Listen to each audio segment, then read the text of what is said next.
Good Tuesday evening, everybody. Welcome back to On Texas Football. I'm Jeff Howe, joined by a lifetime Longhorn national champion, Marcus Myers.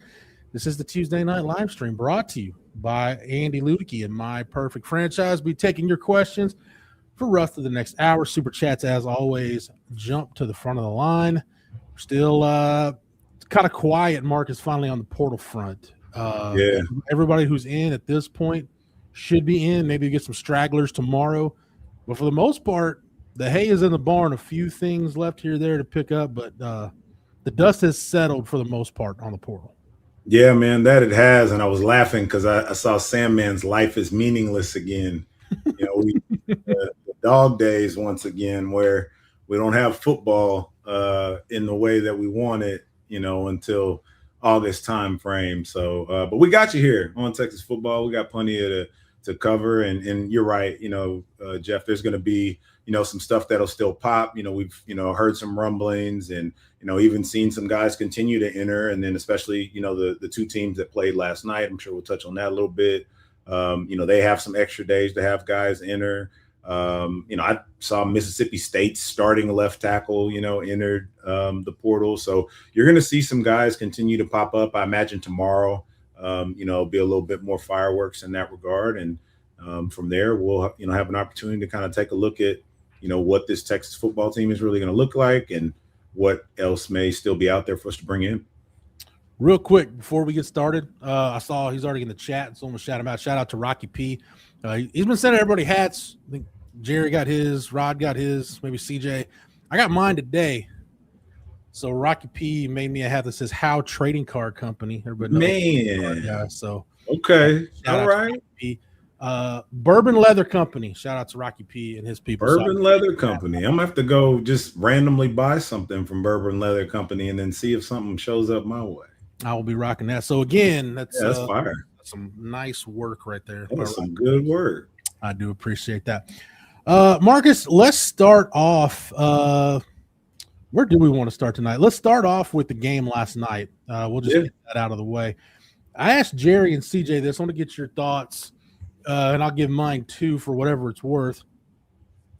Was there anything you saw in the game or in the CFP at large, these were the quarterfinals, semifinals, and last night, did you see anything that made you feel good about where Texas is headed in the personnel department? Make you feel worried about where Texas is going in the personnel department for what they've done on the portal? So where do you think Texas is on their journey to get back to the CFP and get over that semifinal hump? Well, you know, one of the things that was interesting is, you know, depending on how you look at it and the way Miami got there, a big part of it was being disruptive on the defensive line.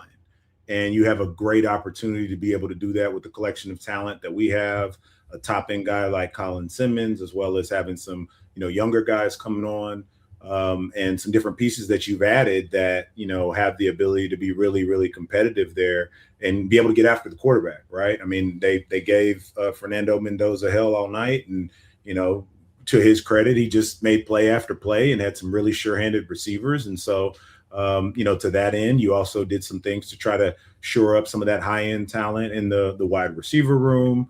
You made some plays in the portal from a running back room perspective. And so I think you have to be pretty comfortable with where you're positioned. And then also when you kind of take a look at the landscape of that was probably one of the older, if not oldest team we'll probably see for the foreseeable future that Indiana had there. Like I've seen, you know, some graphics where Ohio State and even us to a degree have been trading out, you know, some younger, you know, players for maybe some more experience. And so maybe you see a little bit of that happening, but I don't know if there's going to be a single team that can be amassed that way again, or at least not in this coming season from what we've been able to tell to this point. So you'd have to think it's fairly wide open. And then especially when you start kind of looking at our schedule, there's certainly not a team on that has that level of talent at that level of experience, you know, like an Indiana did. So I kind of liked seeing, you know, the fact that Miami, you know, really just relied on what got them there, you know, kind of tried and true, you know, being able to run the ball. I did question a bit, you know, at times, which made me kind of feel like a Texas fan. Like, why the hell aren't you giving Mark Fletcher the ball? And then all of a sudden you do, and he rips off a 57-yarder. Surprise, surprise, right? But they went away from him for a while. So that was kind of, you know, odd yet familiar. I don't know, man. I think you got to feel okay about where Texas is positioned off of what you saw. I guess, kind of to fully answer your question, Jeff, there was nothing I saw that made me feel overwhelmingly alarmed that we're behind outside of maybe you got to figure out a way to clean up this penalty situation in the offseason because, both teams were significantly better than Texas has been. Sorry, Marcus, I didn't mean to cut you up there. No, that was it. JT Longhorns sums up maybe my biggest thought from watching the CFP. Said Miami did it with D, so with Texas upping the game with Muschamp, hopefully next season something happens. Now, notice this throughout the playoff, Mark, especially with Indiana. So Indiana do this a lot. Like Indiana they don't have a couple of guys like Ruben Bain or Akeem Mesidor. Like they just don't. They don't have two frontline like top 15 type NFL draft picks, but they're so dang deep. And that Indiana team, the only thing I can compare it to that I've seen in my life, if you're not old enough to have watched like Bill Snyder, Kansas State football at its prime, it is a spitting image. Mark, it's older guys because he did it with a lot of JUCO guys, but it was older guys, extremely disciplined, very well buttoned up, almost to their detriment at times. Just because I've talked to guys that played for Bill Snyder, it's like, we'd finish 11-1 or 10-2 because coach kind of ground us into a stump, and you might not have enough juice to get to the end of the year. So credit Curt Cignetti for that. But both those teams and Miami could have just gotten after Indiana with its front four. Agreed. When did they give Fernando Mendoza or any quarterback they played the most problems? When they really dialed up the pressure, when they got aggressive. And Marcus, I keep going back to Will Muschamp, the type of defense he wants, what Sarkis said he wants the defense to look like. It's not enough to have guys that can create organic pressure. You've got to maximize your ability to disrupt the quarterback. And you look at all the guys the guys that are coming back, the guys they've gotten in from the portal. We'll talk about Rasheed Biles here in a little bit. But that's what I think Sarkis is getting at, Marcus. So you look at what Indiana and Ole Miss and some of these other teams have done where they're bringing a lot of pressure. They're showing a lot of looks. Man, if you've got the pieces to do that, it's almost like having a Ferrari and driving it at 20 miles an hour. Like just put your foot to the floor and just let it rip. Yeah, man. You nailed it, Jeff. And I think, another part of it that showed up pretty big in that game was like how different does it maybe look if Miami, has their starting corner in the first half and, he's there for the whole game. They certainly made it a point to attack, the guy that was replacing him or end up having to play a lot more than they would have liked. And it was a really good game, man. I can't take anything from them. And, it had all the kind of moments of a game you would like that. And, it ended in a somewhat similar fashion that Indiana was able to dial up just enough pressure to make Carson, Beck a bit uncomfortable. And, he threw a pick, right, which is something that, a lot of us came to expect when, you're able to get some pressure on him, but you also got to take your hat off to, the strides he made to be able to get them there. So I thought it was a nice, cherry to top off the 2025-2026 season and, get a bunch of conversations started as we roll, full on into the 2026 offseason now. Dad tired horns up with, I think, what's going to be the theme of the offseason for a lot of us going into 2026. Said CFP taught me we can get every Coleman in the portal, but if we don't stop the penalties, it doesn't matter.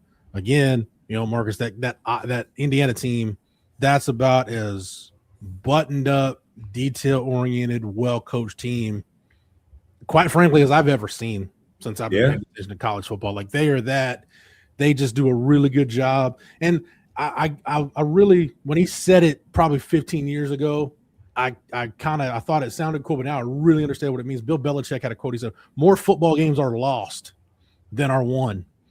Indiana just does a really good job of not losing the game with how clean they are. That's not a stat that they lost. They lost a Fernando Mendoza, or I think Indiana's offense lost a fumble in the first quarter of their opener, and didn't lose another fumble the rest of the year. Like that is, you figure you'd fluke your way into, kind of like Texas. Texas had a similar run, and like it was Ryan Niblett in the Citrus Bowl that just a ball, hat on ball popped out. Like you figure you'd fluke into one or two, but man, to go basically 15 full games against high level competition without putting the ball on the ground, like that is crazy to me.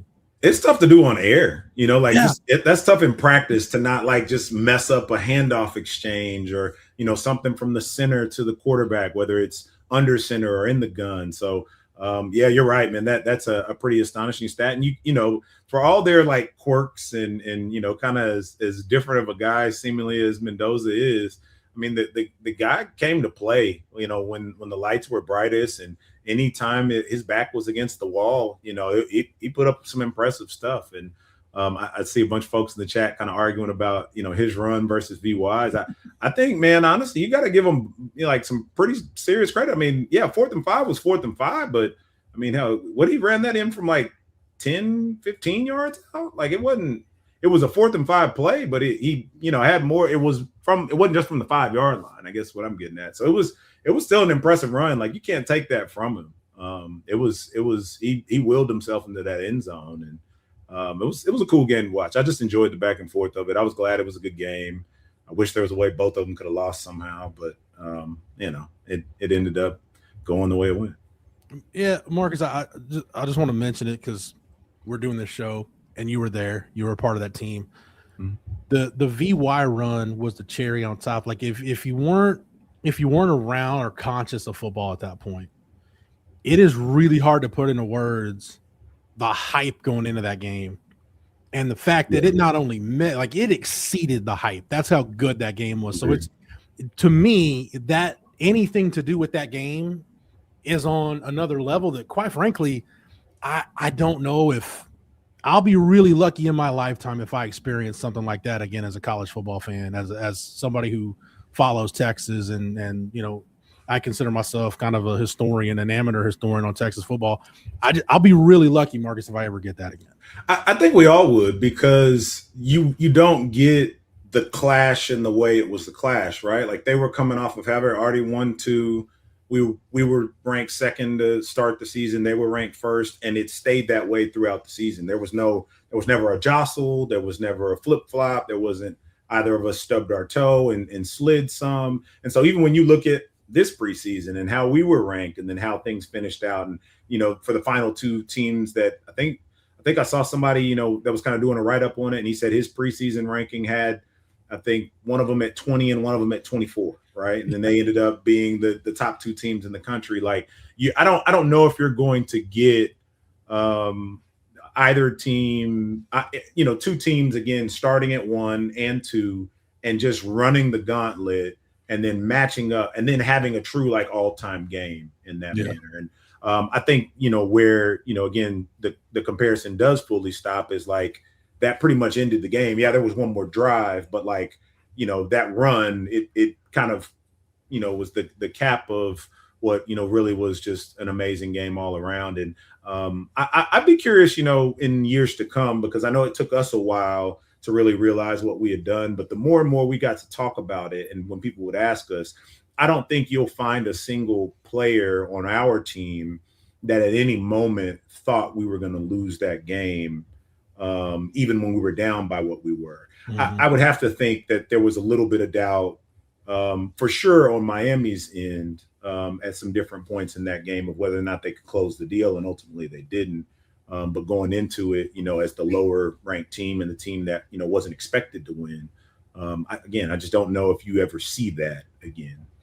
I want to get to something. You triggered something there, Marcus, that maybe something I noticed last night watching I watched the coach's film room version of the game, which I'm glad they brought that back. I want to get to that. But right now, before we do that, got to thank our lead sponsor for the Tuesday night live stream. That is Andy Ludicky and My Perfect Franchise. Stuck in the corporate rat race with 2 weeks PTO and no control over the money you can make or your schedule in general? Just give Andy a call. He'll walk you through the process to help you find a business that'll fit your skill set and your financial goals. Franchise ownership isn't for everybody, but if you have a desire to take control of your destiny, just give Andy a call at 404-973-9901 or shoot him an email at andy@myperfectfranchise.net. Again, that's Andy Ludicky and My Perfect Franchise, and we want to thank Andy for being the lead sponsor for the Tuesday night live stream. Got a super chat, Marcus. Let's go ahead and get to our first super of the new from Rocky P. Again, thank you for the hat, Rocky P. Appreciate it. So that game last night shouldn't have been close. Refs let UM get away with murder.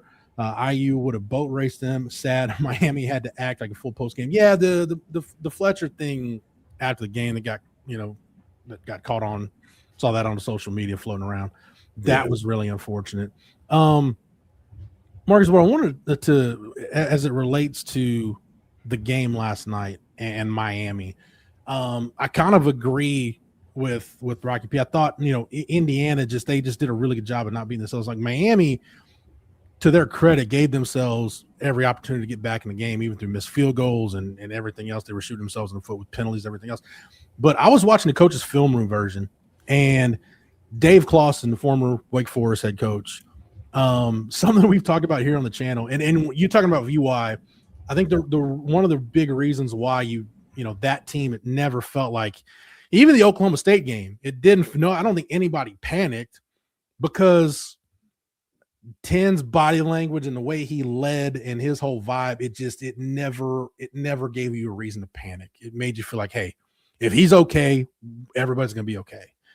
And I think you can say the same thing about Arch right now. I think Arch has gotten to that point where it's like, hey, if he's okay, if he's in it, then we're going to be all right. Dave Clawson, I thought it was really interesting, because we talked a lot about Carson Beck here on the channel. It just pulled no punches and was ripping Carson Beck for his bad body language. Said, look at him. He's got his palms up. He's got his hands up there. You're the quarterback, man. You're right in this game. Like, you can't do that. Everyone's going to feed off of it. So you saying that about VY, that team, and me thinking about VY and thinking about how Arch handles himself. And, I have a real problem with Carson Beck. Anytime something would go wrong during the season, it seemed like you'd hear a quote or a soundbite where it's the line's fault, or the wrong play was called, or somebody dropped the ball. I just feel like and watching Mendoza and knowing kind of how, Arch's trajectory, Marcus, it just reinforced to me that, yeah, Texas, if you have any doubt about whether or not Texas has the right guy at quarterback, I don't know what else you need to see, because they do. Yeah, I was with you too. That was one of the things that always made me a little more critical on Beck as well, is like, I would always hear those sound bites. My barber is a huge Miami fan, and has been for the 20 some odd years I've known him. And so I remember, showing him a couple of clips of him saying that earlier in the year. And I'll be honest, the other thing I noticed, and unless the cameras just didn't catch it, it was like, as soon as the game ended, like, he booked it. Like, I didn't see him go find Mendoza, like quarterbacks typically do. Like, he was out of there. And that just kind of rubbed me the wrong way. And I remember, people have told the story, but I remember seeing it where, like, Leinart and Reggie came to our locker room, to find VY after the game, where, certainly after their storied careers, they'd probably be well within their rights to just, go ahead and, call it a night. But, and then, even to this day, and certainly they, had their time together in Tennessee, but like Lindell still shows a lot of reverence for VY's performance in that game. So I just didn't really, care for how that went. But I think you're right, man. Like, Arch has like a swag about him. He has a calmness about him. He has a coolness about him that it's just him. It doesn't feel manufactured. He's never really one to take credit for anything. He's also the one to very quickly just say, hey, I got to get better. And people don't like the line, but like, I also don't really want to hear people up there saying a whole lot. Like, that just was never, to me, like, the words don't mean a ton, right? Like, you want to see the production, you want to see, them to be able to correct mistakes. And I think Arch told people all off season, hey, like, I hear y'all and I get it, but like, I really don't like talking to y'all. Like, I'd rather be with my guys, trying to get ready. And some people took that as like Manning speak. I took it, I think I said at the time, and I'll still say now, he knows he needed reps, and he knows he needs to go out there and play and earn it. And not only just earn, the praise from the outside world, but the respect and the trust of his teammates. And I think he's done that, and he has that now. And now you're in this first off season where not only is it fully his, but he's gone through the gauntlet already. He's already been, crowned before he should have been, and then, piled upon in a way that he shouldn't have been, and everything in between. So he's already seen like how quickly, stuff can turn on him. He's already been booed, right? So there's not much else that he can really experience to this point. And just being able to see how, he responded in the final games down the stretch, and just how his energy really drove the team, I think is something that very much reminds me of VY. And so as you head into an off season where, this is it, like, you're trying to make a run for it, and went out and got these pieces to put around him and done some things to reinforce the defense. I'm sure he's well aware of that. And I think if anybody is, well suited to be able to meet that moment, it would be him. going into the season, when we were discussing Arch and how it's going to be different from Quinn, I kind of compared the leaderships, and if it's for lack of a better comparison, but I said, Quinn is a lot like Colt, where it's more business-like. If he has something to say, he'll say it, but he's not going to give you the rah-rah speech. Like he's going to lead by how hard he works, trying to take everybody along with him. Like that's kind of who he is. But Arch, you could tell even, early on, Marcus, like even in this little sample we got in 2024, it's more Sam Ehlinger, Vince Young, where he'll puff his chest out. He'll get a little bounce in his step. He'll talk a little bit, and I'm fine with that if that's who you are. Like, and that I think that's the big thing for quarterbacks. Like, that's why I really dig Fernando Mendoza. Like, just whoever you are, whoever you need to be that guy. Yourself, be that guy. If it's a quiet, calm, reserved guy, be that guy. If you need to, really, really make yourself vulnerable in front of cameras on national television by your mannerisms and everything, be that guy. If it's being cocky, if it's telling everybody in the huddle right before, you go down for a winning drive against USC, let your what hang, like, be that guy. Mm-hmm. And I appreciate Arch, Marcus, because I feel like Arch is leading, but he's leading in a way that it's authentic, and I think that's why guys respond to him the way they do. Yeah, I think it's a unique quality for someone to have when they have any number of expectations harped upon them, but then they're still just themselves. And I think we talked about this also with the Muschamp hire. I always would hear people saying like they want to see Sark be more fiery on the sidelines. I've never seen that really be like his personality on the sidelines. I want him to be who he is. Who is fiery on sidelines? Well, Muschamp. So you bring somebody in that maybe can give your team a bit of that element and edge, and that's just who that person is. It doesn't have to be dialed up in a moment, and it gives you some balance in some of those areas. But yeah, I'm with you, Jeff. I really respect it when a guy is comfortable in their own skin. What you just said. I'm sorry, Marcus. Go ahead. Yeah, no, you're good. It's much harder, I think, for to do than people realize, and especially in this day and age. Going back to what you said about Muschamp, though, I think that's even we didn't talk about this aspect of it, but you brought it up, so I think it's worth talking about. I think that's another reason why Sark made the change. Like, because it's not. I don't think it's. Look, if you've been out to a practice like a Steve Sarkisian practice, and you think like Sark is like mild mannered, and I've said this before. If you think Sark is like mild mannered and doesn't get on guys, no, that's not the case. Like, yeah, Sark will use some salty language and he'll get on guys and he'll make, again, it's not, I've been around coaches, Marcus, and seen coaches that are your classic overcusser and will just yell for the sake of yelling. If Sark is raising his voice, there's probably a really good reason why he's doing it, and he picks his spots.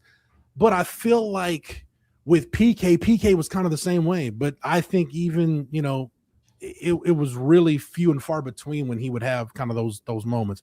I think Sark feels like he needs that yin to his yang. If he can be kind of the laid back reserve guy and be himself, well, guess what? When Will Muschamp's breaking whiteboards on his face and high fiving guys or whatever, chest bumping guys, jumping off the ground, that's who he is. That's Will Muschamp. That's not fake. Like, that's how he coaches football. I think Sark needs some of that.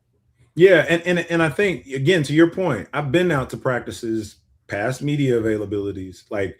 He lays into guys when it makes sense to lay into guys. But I also think he, in game, is more concerned about the next play and how to make sure to pull this lever and that lever.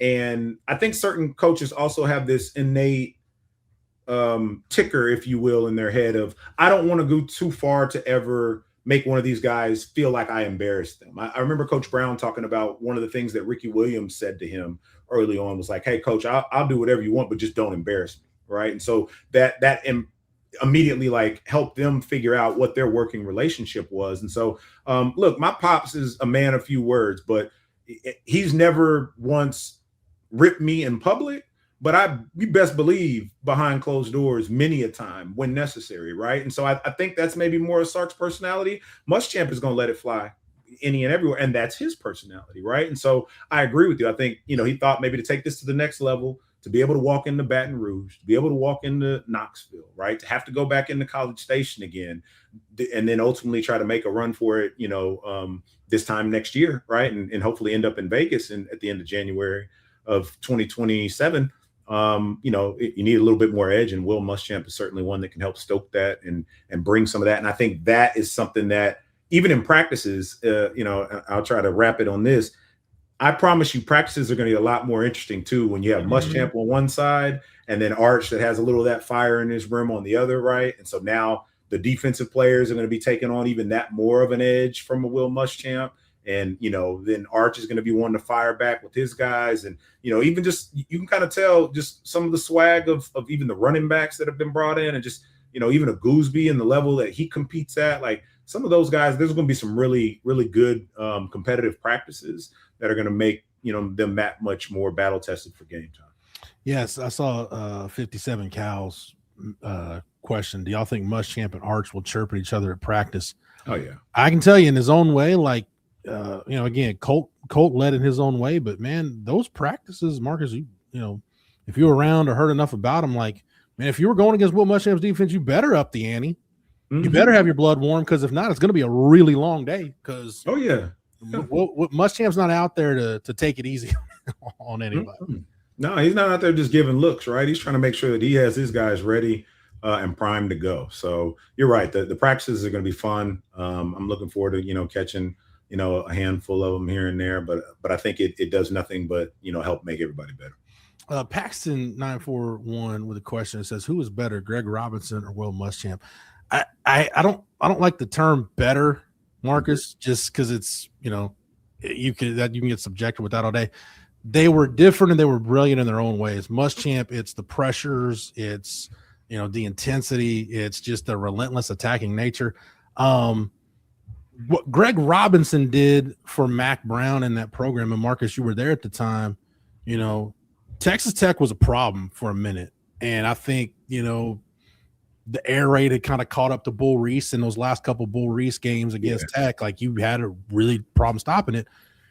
I don't know, and I've heard, guys that played on that defense have said this too, Marcus, and I've seen enough of the guy, the late, great Greg Robinson.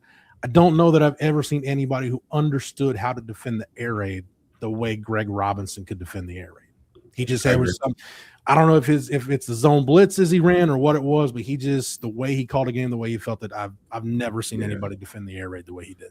I agree, and I also think two different coaches, two different styles, and then they had two different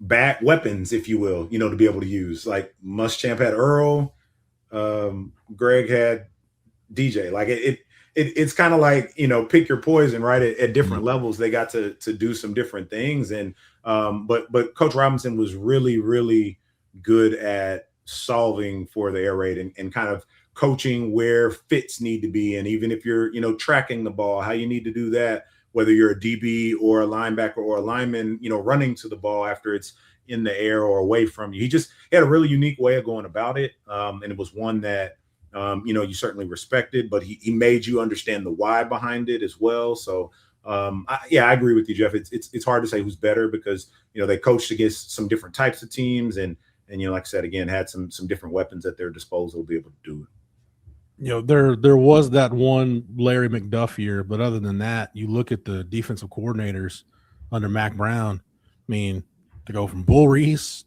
to Greg Robinson to Gene Chizik, like I said, there is that one Larry McDuff here, and then Will Muschamp.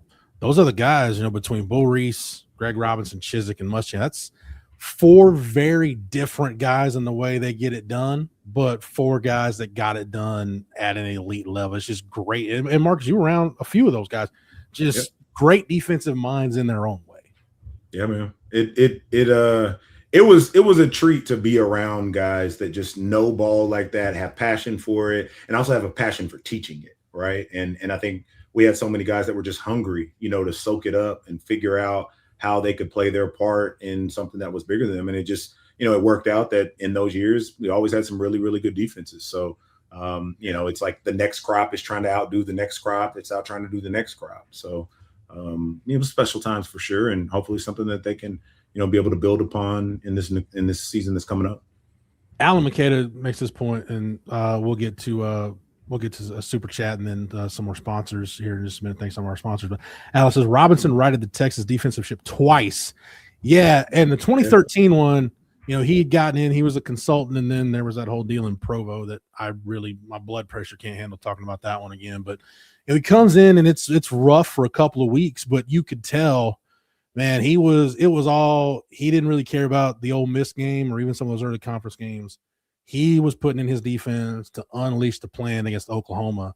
And you knew it because, let's be honest, at the time that 2013, after the loss to BYU and the loss to Ole Miss, and you start 1-2, and they had a Thursday game against Iowa State where things didn't go well at all. You almost lost the game. We're all writing. I know I did. I was getting ready to write Mac's obituary that Saturday because I was like, it ain't looking good. And when Greg Robinson comes out and dials up that zone blitz, and Adrian Phillips gets after Blake Bell, and Chris Whaley, your 300-pound defensive tackle on a zone drop, gets a pick and returns it for a touchdown. Like, oh, that's different. And man, he was bringing blitzes from everywhere. I think Duke Thomas had a sack in that game. Like Quandre had a sack in that game. Like he's bringing guys from everywhere. So it was one of the best called games from a defensive standpoint that Marcus, maybe that I've ever seen at Texas. And I was living in Dallas at that time, and that was a great night in Dallas after that game. I'll tell you that. We had a lot of fun that weekend, and it was awesome watching that game. And you're right, you call out Chris Whaley returned a pick for a touchdown, and now we're talking about his kid getting recruited. You know, like it just the time flies, and the different plays and people that played a role in it. So yeah, absolutely. That see Coach Robinson come back and be able to have that kind of impact in that game after having gotten to play under him was really special. And a guy that I miss, man. He was a great dude and really good person as well. So certainly rest in peace to him. But you're right, man. That game brings back some memories because it was a lot of fun then. We talked a lot, obviously, about Colin Simmons' his first 2 years and the numbers he put up this year. Kind of reminds you of Jackson Jeffcoat, who was probably the last guy that was a double-digit sack guy in that way in 2013. Greg Robinson unleashed him too. He had the spinner package where he kind of just put him at linebacker depth and just – I don't know why he called it the spinner package. Maybe just let Jeffcoat spin. Like it just turned him loose. So that was but we started this talking about, hey, maximize your pass rush, man. You got so many weapons that can get after the quarterback. Just weaponize these guys. Greg Robinson did that. Muschamp did that his first time at Texas. So I'm expecting Will Muschamp to be the same. We'll get to one of those weapons here in just a minute. But let's thank a couple more of our sponsors. Shout out to the folks over at Duck Camp. Duck Camp makes gear for folks who live for being out there, whether that's at a duck blind at sunrise or on the 40 acres for a Saturday kickoff. Born right here in Austin, Duck Camp builds best-in-class hunting and fishing apparel that works just as well for a full day in the field as it does for a long day of tailgating. From sun protection shirts that keep you cool during those early season scorchers to their iconic game series hats that feel like instant classics, Duck Camp gear is ready for football season, hunting season, and every season in between. Get out there, stay out there, and hook them. Shop Duck Camp at duckcamp.com. And on Texas Football Fam, don't forget, use the promo code ONTexas25. That's ONTexas25 for 25% off of your order at duckcamp.com. We've talked about these next two lifetime Longhorns who are going to help give us a word from our friends over at Advanced Pain Care. Pros know the pain stops here. Physical therapy helps me as an athlete then and now. And do I still need therapy? Yes. And Advanced Pain Care helps with that. Injuries will stack up. They'll add up. You can't let those injuries get you down, and Advanced Pain Care has been very helpful for me. We can help with whatever's got you down, from nerve damage to our spinal cord stimulator. Pain is inevitable. Suffering is optional. Same-day appointments available. Advanced Pain Care. The pain stops here. All right, we got a super chat from Justin Yarbrough. Justin, thank you for the super chat. With a long offseason ahead, what's y'all's favorite part of the offseason? Thoughts on a fantasy draft from the past 15 years ago, a random show idea. Justin, I will say this. This is the time of year where we're going to kick around all kinds of show ideas. And that's one part of the offseason I like, where you really get to brainstorming and thinking of some good content ideas. I don't, it's changed over the years, Marcus, because for so long right now we'd be getting ready for signing day. Yeah. And that's no longer the case. And right now we're kind of in that window where the portal's closed. We're waiting to see if anybody from Indiana or Miami enters. And but we don't really have the recruiting day to look forward to. We're still kind of a ways out from spring football.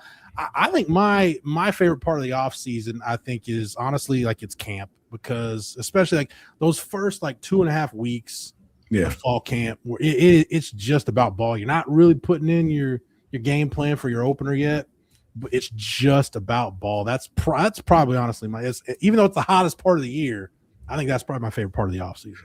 Yeah, I mean, I think it's a little different for me now in that, like, I'll be honest, like before I didn't really give a damn like what was happening, outside of the Austin bubble. I think this offseason for me, I'll probably spend a lot more time looking at some other teams' rosters. Yeah. A bit more in depth, especially with all the movement, right? Like historically, you kind of had an idea of, okay, these guys signed, and so I maybe need to look out for a freshman here or there. For the most part, guys came back, and you would have a handful of, superstars that would go to the league, to the league kind of early. Now with all this movement, like I'm gonna really have to kind of get my head around not only what players are places, but what coordinators, the types of schemes, that kind of thing. You're right, though. I mean, the easiest for me is camp as well. Just, those first handful of practices, seeing, what the final, version of the team that's going to take the field, against the first opponent is going to look like is always, the best part of it, because you get to start having, a sense of some live football and some stuff that's going to mean something. But I think I'm going to spend a good amount of time, trying to do some deep dives on, some of the opponents that are coming up, and, even guys that you might match up with, whether it's, SEC championship or ultimately the playoffs, just so I think I have a little firmer grasp of who some of the teams are, because I did a pretty good job this year of, I think having my hands around the SEC. But then, sometimes outside of that, you're only like spot checking some games here and there. So I want to kind of have a little bit better handle on that this year around. Yeah.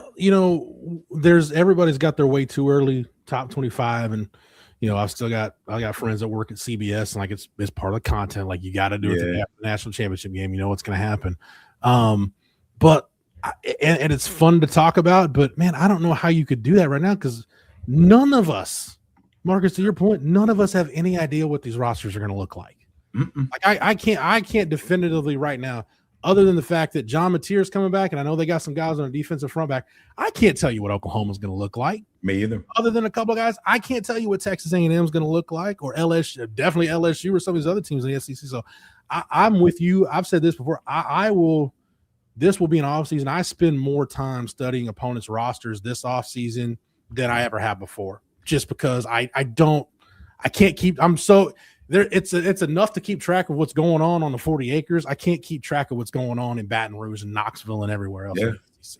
And I firmly believe that – I'm not saying this is some, original, amazing take here, but I firmly believe that there will be more guys join some teams kind of quietly. We'll hear about it, right? But it won't be with all the hullabaloo of the transfer portal or during signing day and that kind of thing. I think you're going to see some guys just show up at some places towards the end of the semester and enroll for the summer and be part of teams that are actually going to be difference makers more than ever before, just because of the state of the portal and, ending up having guys that are, whether they're graduating or, just still, trying to kind of wade through their options. Maybe they went into the portal, ultimately didn't land anywhere. And then, just through the attrition of a regular football season, we're going to look up, and come January, there's going to be some names that, weren't on rosters in maybe April that, are going to make, some plays down the stretch and heading into the playoffs. And so it'll be, it's going to be, an interesting offseason, that's for sure. To your point, and I guess he's just top of mind because he's the most recent portal addition. Like, nobody's going to throw a parade, with all due respect, because Marcus Boswell is headed to Texas from the local kid from Lake Travis coming back home. But that's the kind of move, Marcus, that, to your point, especially if you're playing a 15, 16 game season, at some point there will be an injury in a game, or it'll be a kickoff, a punt coverage, or something will happen where a guy that's that type of move that everyone's like, well, okay, why am I going to get excited about a linebacker from Akron? Well, I guarantee you that linebacker from fill in the blank G6 school is going to do something that helps you win a game on your way to hopefully getting back to the playoff. Yeah, and I even need to go back and look and figure out when it was that Matthew Caldwell joined, but he was late, right? He was I mean, summer if ad, yeah. right, were it not for him, like I don't know if you can trust anybody else to go into a moment like he went into in overtime to be able to check to a play, to work with the receiver that he most likely did get more reps with than he did maybe some of the ones, just because the way Emmett Mosley kind of got started off and trying to work his way back and up the depth chart. You'll still have some situations like that, right? So guys that end up, playing some pivotal roles on teams, whether it's Texas or other, I don't think are even on rosters yet, and probably still won't be for some weeks or maybe even months from now. You're going to need to fill out a roster, and Sark has talked about it. I don't know that they'll get to 105, but you're going to find a couple guys, Marcus, because you'll need. I hate to use this term for college football, but it's where we're at. You may need to just get some guys that can be camp bodies. Yeah, man. Just to help you get through August. Yeah, and they're going to be depth pieces, right? And there's going to be opportunities for them, to contribute if break glass in case of an emergency. But up until that point, you're going to need guys that can give looks. You still need a third team that you can fill out, right? Like there's a number of different things that you want to have in your program to help bring things along the way, so that you're not relying solely on true freshmen to be able to get stuff done. And so that you can still function and practice at a high level, but keep your guys fresh and safe. So I'm with you. I agree, and I'll be really interested to see. So that's probably going to be one of the things as far as the shows go. Like you said, we're open to any and all ideas. I got a handful that I've been kind of kicking around in my head of some stuff that we can do, and I'm going to see if I can get some of the fellas to come on from time to time, so we can just kind of chop it up about what it is that they're seeing and what they're up to these days. So. All right, we'll get back to everybody's questions here in just a minute, but right now I want to thank another one of our sponsors here on the Tuesday night live stream.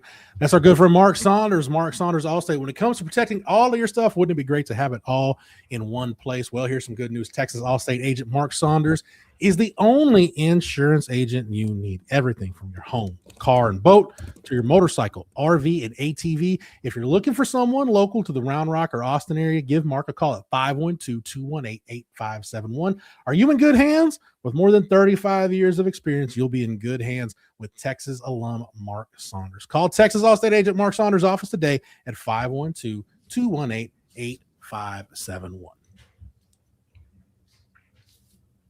All right, let's get back to there was a couple questions I wanted to get to. Todd Lacey, Marcus, kind of what we were talking about just a second ago. Todd said, what's left for the portal? Heard an IU O lineman might be interested in Texas. He's a 2-year starter from Austin. Any truth to it? I'll say this, talking about Lynch, the right guard from Indiana's Westlake kid. Until a guy shows up in the portal, it's all just talk. And Todd, trust me, I'm not poo-pooing the question or anything, but I'm at the point right now with the portal. Like it's almost that fool me once, shame on you, fool me twice, shame on me. I can't get excited about guys, Marcus, that might go in or that we've heard could be going in. When guys get in the portal, then we'll talk. Yeah, man.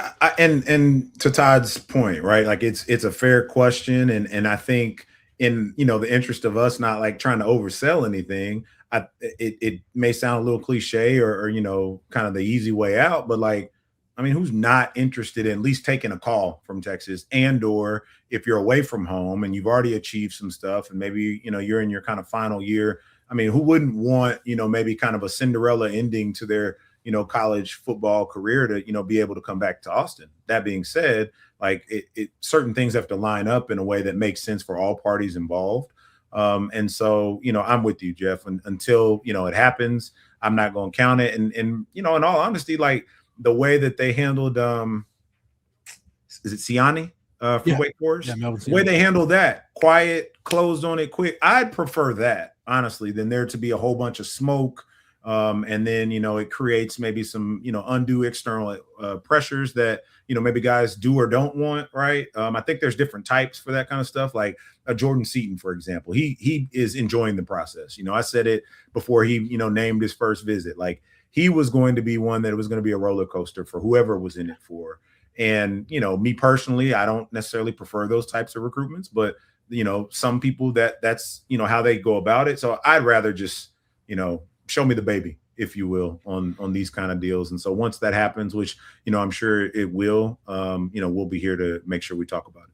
Yeah. And I think too, once stuff gets said, it's that old telephone, telegraph, tell a friend. Like it just kind of gets out, and then it ends up, well, if this guy were to enter the portal, Texas may be interested. And then by the time it gets around to the masses, like, oh, this guy's definitely going to the portal. And if he does, he's going to Texas. Yeah. Your point. Yeah. I think it's best to just tap the brakes on that until something happens. A lot of excitement in the chat for baseball and softball. I love Texas football. I do. But man, the first Longhorn sport I gravitated to was Texas baseball. And I tell everybody, it's like everybody's got their first favorite Longhorn, right? Like, oh, it was Ricky or VY. My first favorite Longhorn, the guy that I like was, almost like a mythical figure to me, was Brooks Kiesnick. Yep. I'm just that age, and it was Brooks Kiesnick. Like it's the lost art, Marcus, the guy that can pitch and DH and do what Brooks did. Like I'm telling you, man, go back and look at what that guy did for 3 years at Texas, and it's one of the greatest college baseball careers we've ever seen. So, and it's cool if I'm ever writing something at a game, and sometimes I'll forget. Like if all I got to do to figure out how to spell his name, just look over and look at it. It's on the awning. It's on. Yep, they got it right there for you. But yeah, I'm looking forward to it too, man. I enjoy baseball season. I'm gonna try and get out to a couple more softball games this year as well than I did last year, but I'm looking forward to it. I want to see that big old catcher come out there and hit some tanks. So I'm planning on getting out there, and I think they have something coming up here pretty soon. Alumni game will be on the alumni game. Yeah. So I'm hoping the weather, whatever is going on this weekend, hurries up and does its thing. So the following, I can get out there and catch that. I'm looking forward to that. Man, this time of year, I've got a daughter with a February birthday, and planning an 8-year-old's birthday. It's almost impossible to do anything outdoors. You have to go indoors because you never know what the weather's going to do this time of year. So it's fun. Agreed. Kenneth has a question for us. Said Jeff and Marcus, how do you guys feel about the offensive line as is? We just mentioned Melvin Siani. Somebody asked about Bray Lynch from Indiana. I feel okay, Marcus. I don't feel great, but I don't feel like, oh man, they didn't do what they were supposed to. Me personally, I would just like to see them add another guy, preferably an interior guy, just to increase the margin for error. I mean, you're still at the point where one injury, and now all of a sudden you're really up against it, shuffling pieces. So I would like to see them add at least one more experienced interior piece. And maybe if you get the right guy, maybe a guy that can be a swing guy, a swing guard or tackle, right? That's got some experience, but ideally at least one more interior guy with some experience. I feel the same, and I know this is not an answer that some will like, right? But like I don't need this offensive line to be the best college football offensive line of all time. I need them to be significantly better than last year. And I know that's a relatively low bar, but just off of the pieces alone, I personally think that this line should be better. I think then when you factor in the backs that you'll be able to deploy to a system that maybe makes a little bit more sense, I think that also improves your offensive line. And then I think having a weapon like a Cam Coleman on the outside makes, I've said this before, will make it to where Arch can be right in some situations where maybe he would have otherwise been wrong. If he's throwing a bit, a ball that's maybe a bit high, well, you got a guy that can go climb the ladder to do it. And so I think all those things can kind of work in concert together so that overall it's, the tide that, lifts all boats, if you will. And then ultimately the offensive line can be really good. Look, I love my guys, from our championship season, but I don't know if they were the best offensive line in college football of all time, but they worked really, really well together. They had, the perfect mix of nasty and finesse, and, they knew exactly, hey, we know our guy extends, plays. We know our guy sometimes is going to take off, and they knew how to play with one another and off of one another really well. And so I think that's ultimately what this team's, offensive line is going to need to be able to meld to do. And so that being said, as is, I would certainly prefer, exactly what you said, another offensive lineman that would preferably be interior, as well as, have the ability to, you know, play left or right guard. But depending on who it is, you know, I just think it gives them some versatility. But I think just from a pieces standpoint, you would have loved to be able to hold on to Nick Brooks, but I think they've already, in my opinion, I think, you know, they've done some things to upgrade, especially when you factor in the 3 that they got coming back. Yeah, I think to me, Jonte Newman's the guy that is going to fill that role. Ideally, that Nick Brooks was going to fill. Be your number 3 tackle probably, and be a guy that can spot people on the interior while he's getting his feet wet and learning.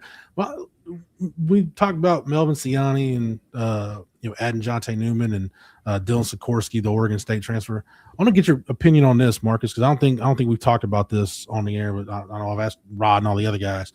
Do you feel like I feel like Texas isn't completely getting away from like their big humans philosophy, but it does seem like with the portal additions and the way this line is going to be constructed, it does seem like they're putting more of a premium on athleticism than size.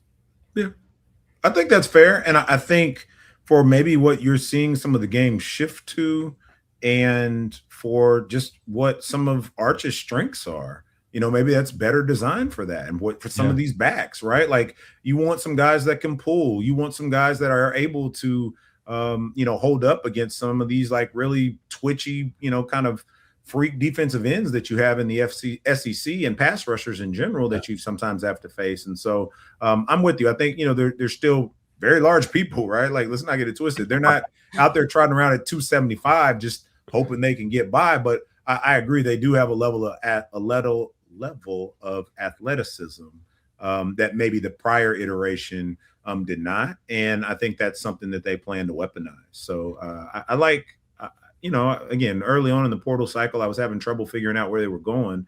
But as it started to kind of come together, you know, it's kind of like a good gumbo. You know, it takes a little time to get your roux going, and it needs to be dark enough, right, to make sure that you can then mix in your vegetables before you get all your proteins going in and all the flavors come together. And so now it's, you know, this time that they have in the off season to really build and bond and, you know, develop some continuity and, you know, make sure that they understand, you know, how one another best plays off of what they're being asked to do. I'll tell you what, I've been to 2 Sugar Bowls now. I will never complain about a Sugar Bowl trip because you say gumbo, man. Yes, sir. I've eaten food at all the major cities in America. You can think of New Orleans by far, even Austin including. I love, you know, I'm from here. I love my barbecue, my local food. Man, New Orleans is my favorite food city in the country. I just go down to New Orleans and Louisiana and just eat myself stupid. Bowie Dad just offered to make us some gumbo is what I'm reading there, Jeff. Man, gumbo, red beans and rice, the jambalaya, whatever you want to throw my way, a little crawfish etouffee, whatever. I'm all about it when it comes to the Cajun food, the good food in New Orleans. No, but you know, I was watching Miami's line last night, and you know, Indiana's game was a little bit different. Their game plan was a little bit different because it was pretty clear, and credit to that staff for pivoting. It was pretty evident early on they were not going to be able to hold up in pass pro against Miami. Like they just, and very, very few teams in the country can. But like Miami, to me, like I look at their offensive line, that's to me, if you're a Texas fan, that's ideally what you should be striving for because Miami's got big guys and they've got guys that are going to play in the NFL, but they got big guys that are going to play in the NFL that can move. And like you look at their outside zone game, their stretch run game, like they're able to slip off guys to the second level. They're able to get their hat across people. To your point, like you talk about that line in 2005, that was the perfect line for that zone read scheme. Like it's good zone blocking offensive line. To your point, guys that could work in concert together. They knew what each other was doing before the other guy was doing it. Like that was the perfect line for that scheme. And hopefully Texas finds that. I just feel like. And this isn't me trying to sugarcoat it on the offensive line because, like I said, I feel okay. I don't feel overwhelmingly great.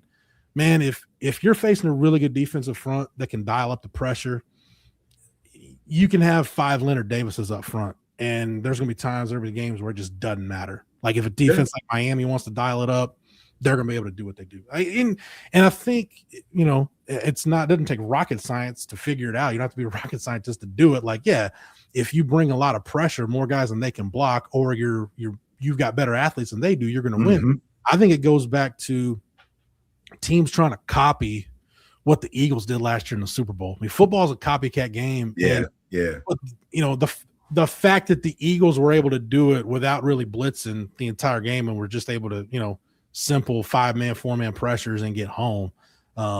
You can't ask your defense to do that, but I think it's people see, okay, pressure is the way to go. Pressure will beat protection. It's kind of like good pitching beats good hitting. Man, good pressure is going to beat good protection any day of the week. And you got to dial it up. And again, going back to the Will Muschamp part of it, I am excited that Texas is going to be able to do that. But I digress, Marcus. I just feel like if you can just put the right pieces together on the offensive line, especially with the +1 you've got with Arch in the run game, you can have a competent offensive line. And honestly, if you get to above average, that to me is several steps ahead of where you were this year.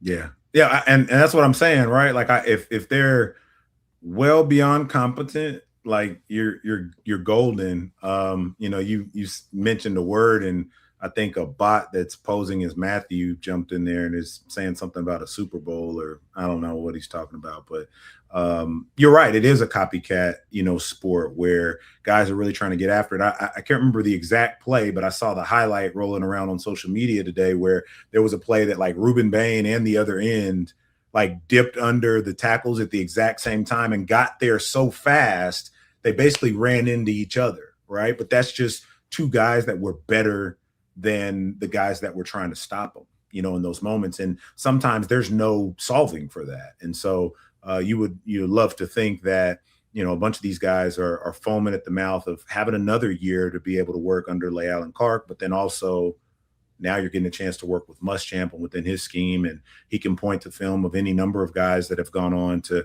not only have great success at the University of Texas, but also in the NFL. When he's talking to, a Colin Simmons to take his game to the next level, but as well as some of these young guys, that have had a little bit of experience in the program, all the way down to a guy like Richard Wesley that's just set foot on campus. Tejana 512 in the chat did a much better job of making my point for me that I was trying to make while I was rambling a minute ago, because this is where I was really trying to get at with this, Marcus, that I did not feel the size we had last season. I expected to sense the power more. And to me, yes, you need better pieces on the offensive line. I think we can all agree with that. But to me, the bigger problem is whoever those pieces are and whatever it looks like, can Sark take those pieces and look at the weapons you've got in the run game with Hollywood Smothers and Raleek Brown and Arch and whatever role Derek Cooper's going to play, and can you scheme your run game up to fit the weapons you've got to maximize those guys? And you're going to be asking your offensive line to do things that they will physically be able to do.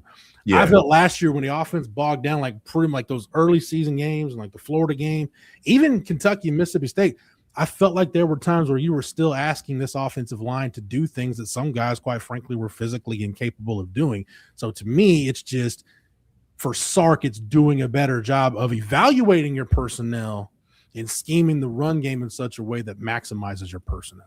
I agree. And I think there's like teams that are coming to mind, and I don't want to start going down rabbit holes of naming like all these great offenses, right? Because I'm not suggesting this is going to be that. But if you think of any great offense, any offense you would consider as great, and I will throw one out there because it just comes to mind. Like when you think back to the greatest show on turf, right? Mm-hmm. Like each one of those guys in that offense was just asked to do the thing that they were best at. Yeah. And they did it. And they all just happened to be, some of the best that have ever done it. Mind you, but when you're asking, elite athletes to just do the things they're great at, even if you look at that LSU team with Joe Burrow, right? Like they had different guys for different things, but like you didn't ask, Terrence Marshall to go out there and do the same thing that you were asking Jamar Chase to do, and you weren't asking him to necessarily do the same thing you were, asking Justin Jefferson to do. So I think if you can use these pieces in a way that makes sense and allow the offensive linemen to operate in a way that puts them in the best situation, everybody feeds off of one another. And to your earlier point on our 2005 team, like that's what those guys did as well. Like everybody was best positioned to do what they uniquely did and had an opportunity to do that well. Nobody was ever really asked to do something that was outside of their capabilities, or you're really trying to coach them beyond, push them, past what, maybe their natural ability says. And I think you saw that in a bunch of different areas offensively last year, even down to Trey, right? Like Trey Wisner, as much as I commend him for his different efforts and and his leadership skills. Like, he's just not a true every down back in the truest sense of the word, just because of his body type. Like, he's not built for that, and he shouldn't be asked to do that. But when it was all said and done, like, in a lot of ways, he was kind of the most experienced, the most reliable, and the only one you could truly, put that full trust in. Now I think you're having multiple options there, and it gives you a really interesting mix of ways that Sark can go at it. And I'll leave you with this. When we talk about Sark being in his bag, it's easiest when he's had a lot of weapons to choose from. And, we've talked about the explosiveness that was kind of lacking somewhat in the passing game from the running back position, and having a guy that was Jaden Blue-esque, right? Maybe these guys aren't that high end speed that he has, but they have explosive traits that are beyond anything that was in the room last year.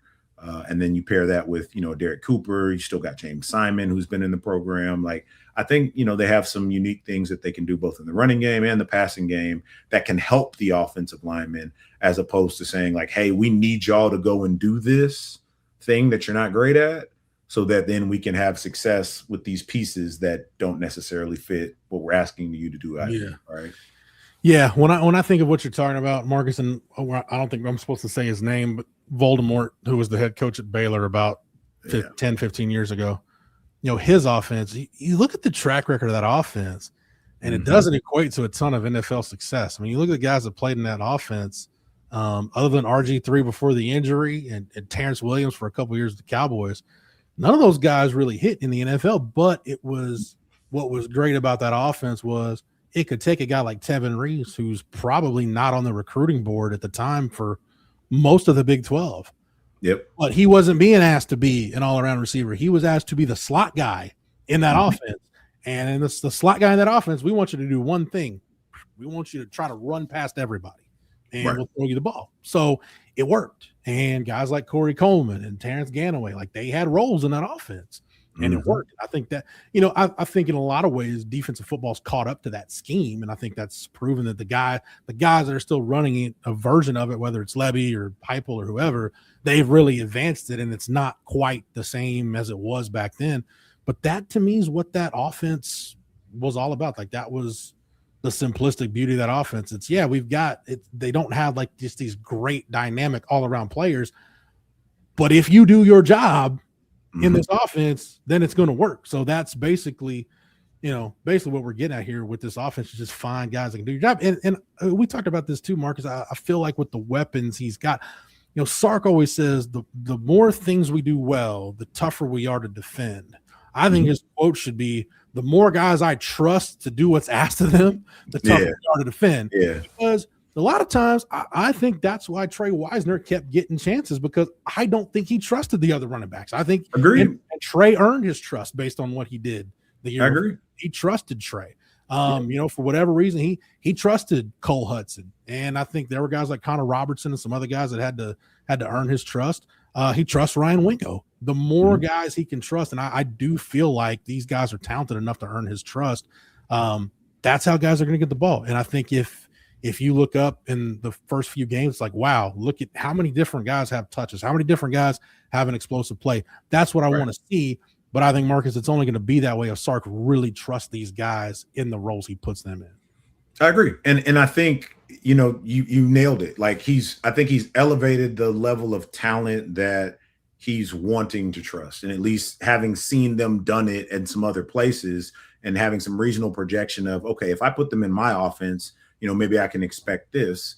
It's for them to prove me right. I think coaches will say that often. Hey, your job is to go out there and, if you feel like you deserve more playing time, well, prove that, that's exactly what I need to give you. And, we talk about all these different guys, but then, I'm still like, I have a very tough time imagining, not only because of what I've seen on film, but I know some of his people. I have a really hard time imagining that we don't see some splash plays from a Jermaine Bishop Jr., right? But how does he find a way to carve out earning that playing time? He seems like the guy that would be perfectly crafted to do it, and he's someone that's just different. He has some different, wiggle about him, a different gear about him. And I don't want to heap this on him, but like, you've seen a Malachi Tony do it, right? So what if in some spots and in some, in some different, formations, if you will, or whatever, like you have some ability to get a guy to do something like that and be a spark plug of sorts to go along with some of that veteran,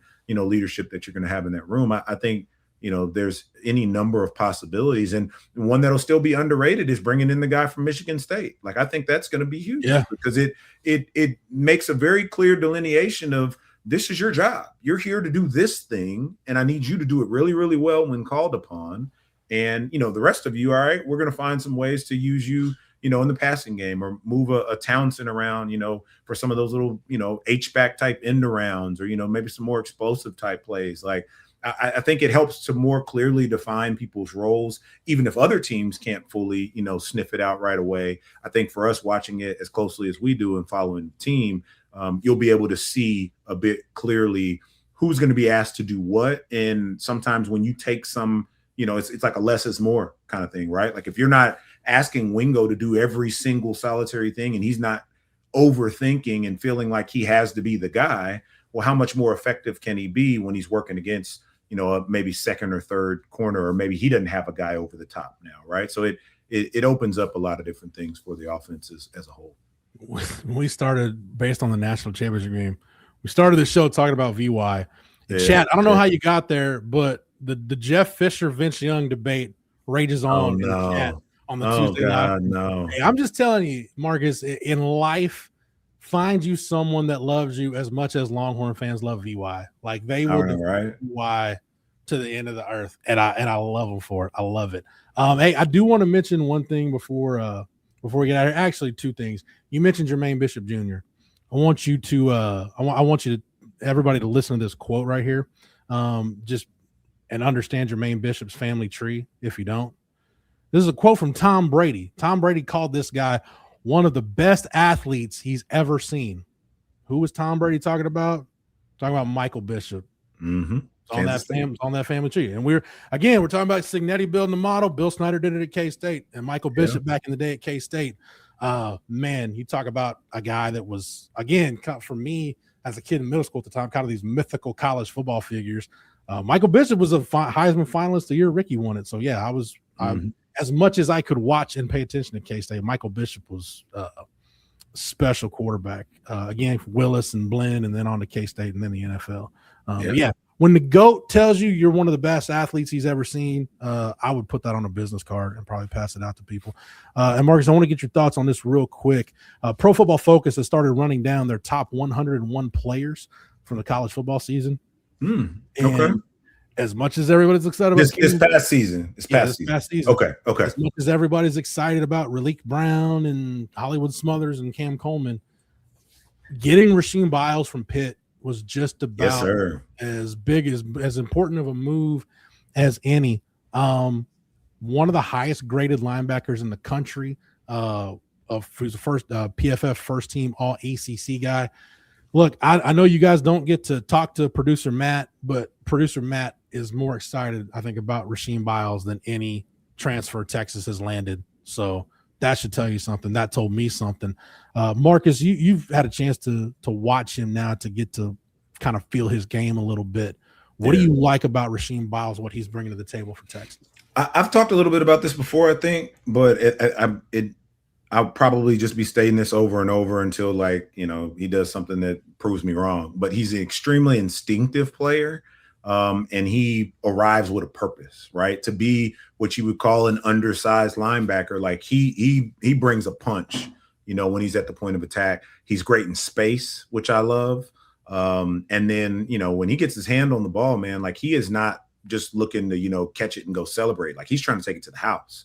And Rod and I were talking on one of the shows about, just the number of times he's been able to do that. Like, that's really impressive from that position.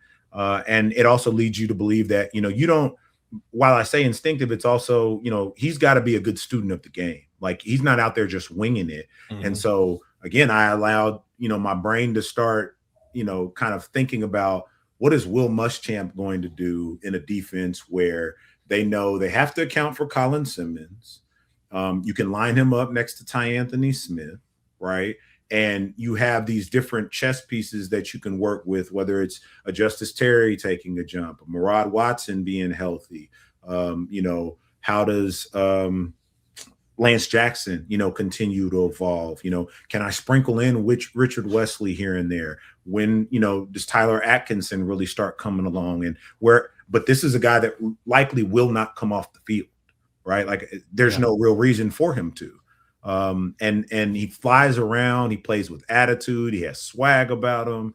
I love it, man. So, I'm glad to hear that producer Matthew is as high on him as he is, because, seriously, like he has some really good takes on, different guys, and he takes some firm stances on certain guys that, not everybody always agrees with. And a lot of times I agree with Matthew, and so, sometimes I'm saying, some similar things that he is about some players, but he's spot on, man. If y'all haven't had a chance to go check out some of this guy's film beyond just like a highlight, but maybe just try and go get a sense of a full game of his or something like that.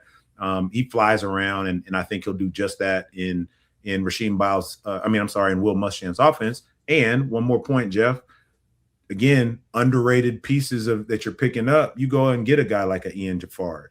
That's a big body in the middle that is going to hold point of attack and allow a guy like Rasheed Biles to be able to just fly around to the ball. So, no doubt. Those are, again, things that are going to feel underrated early on. Guys were like, really, do we need this?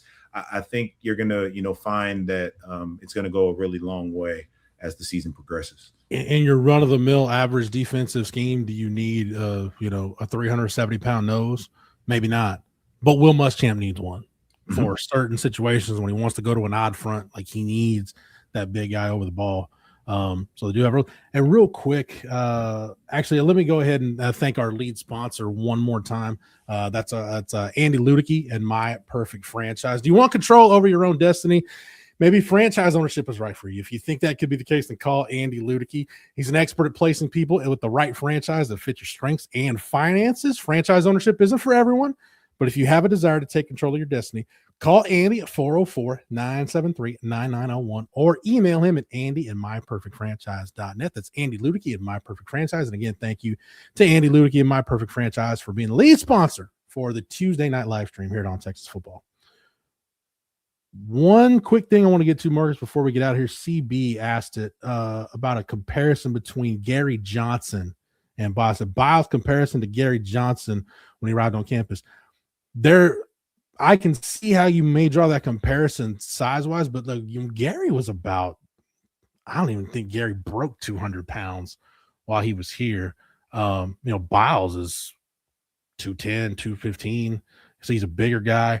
And I think he's a little more maybe rangy than Gary. Gary was a track guy, so it was more about just downhill, see ball, get the ball. I think Biles just is more rangy.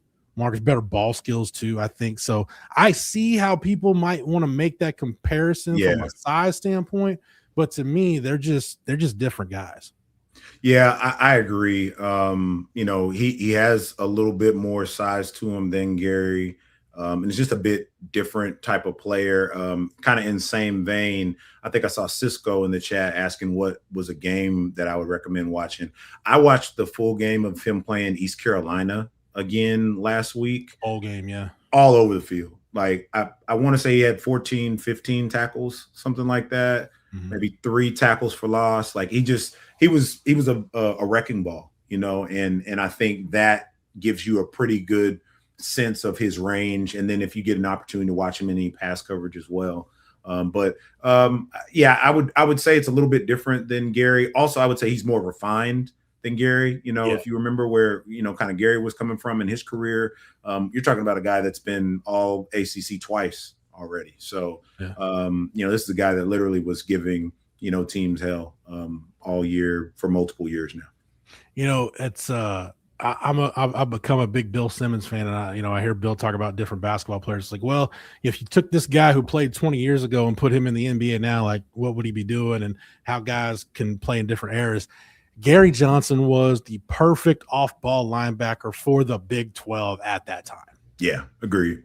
I don't know if he's athletic enough to have a home in the SEC right now, but would he be a 3-down player? Maybe, but I think, I think he'd be behind Biles or Ty Anthony Smith. I just think the size would have caught up with him. But for what the Big 12 was at the time, he was perfect. He was perfect for, what they needed him to do in that Todd Orlando defense too. Because, he was they basically ran him and Malik Jefferson side by side. And we know Malik was more about playing in space and, not really a thumper.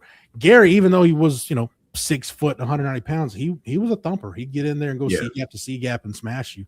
So again, and CB mentioned again, he had a really big hand in helping Malik Jefferson win Big 12 Defensive Player of the Year because it allowed Malik to kind of do similar to the theme of tonight's show, Marcus, allowed Malik Jefferson to do what he was best at doing. You didn't need to ask him to be a C gap to C gap guy. That's what Gary Johnson did.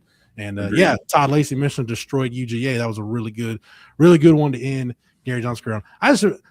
Anytime, unfortunately, when I think about Gary Johnson, I think about the Maryland game, his last year, Texas, when Todd Orlando was trying to do that John Haycock inverted Tampa 2, but I'm like, man, I don't think playing Gary Johnson 30 yards off the line of scrimmage is where you want to be right now. So quickly scrap that and went on to something. Don't remind me of that one. That was you know what else that was too, Marcus? That was Malcolm Roach, middle linebacker. Against Maryland. Like I said, I went to both games, right? The one that was here, and then me and my boys usually pick a game to travel to. We went to DC for that one. It rained on it. Yeah, I'm cool. Glad that those days are behind us. So that dump of a stadium that Dan Snyder let fall into ruin. Yeah, gosh, it was bad. Trust me, of 32 stadiums, I haven't been to all 32 stadiums in the NFL. I don't need to be to all 32 to know that's the worst one. So that was a bad one. I'll just say that. And since producer Matt's an Eagles fan, he'll like me, kicking Washington while they're down in their terrible, awful stadium. Want to thank our sponsors again for our Tuesday live stream. Andy Ludick and My Perfect Franchise, thank you for being the lead sponsor. Duck Camp, thank you. Advanced Pain Care and Mark's Honors Allstate, thank you. Thanks to everybody who dropped in the super chats and questions in the chat. If you have anything else, feel free to direct it to the guys at Coffee and Football first thing in the morning. I will also be back tomorrow night with the Wednesday night live stream. That'll be myself and CJ Vogel. And one more reminder, the portal is slowing down. But if you haven't taken advantage of our Portal Madness special over at ontexasfootball.com, you can still do that. First-time subscribers get your first month of access at ontexasfootball.com for just $1. Thank you, everybody who's taken advantage of this. We got the community growing over on the website. It's really good to see. So get over there. See what Jerry's going to name the next portal thread. Go ahead and jump in the discussion. All of us are over there. And, hey, Rod did make a pledge to be on the message board over at ontexasfootball.com a little bit more in 2026. So you may even get a Rod B chat going on before we know it. So Marcus, thanks for hanging out, shifting some things around this week. Typically you're on Thursdays, but I appreciate you. Had a little lineup change and made it happen tonight. And again, thanks everybody for your questions and your participation, making the chat lively as always. For Marcus, for producer Matt behind the scenes, for all of our sponsors and the entire On Texas football staff, I'm Jeff Howe. Thank you guys so much for tuning in, and until next time. Welcome.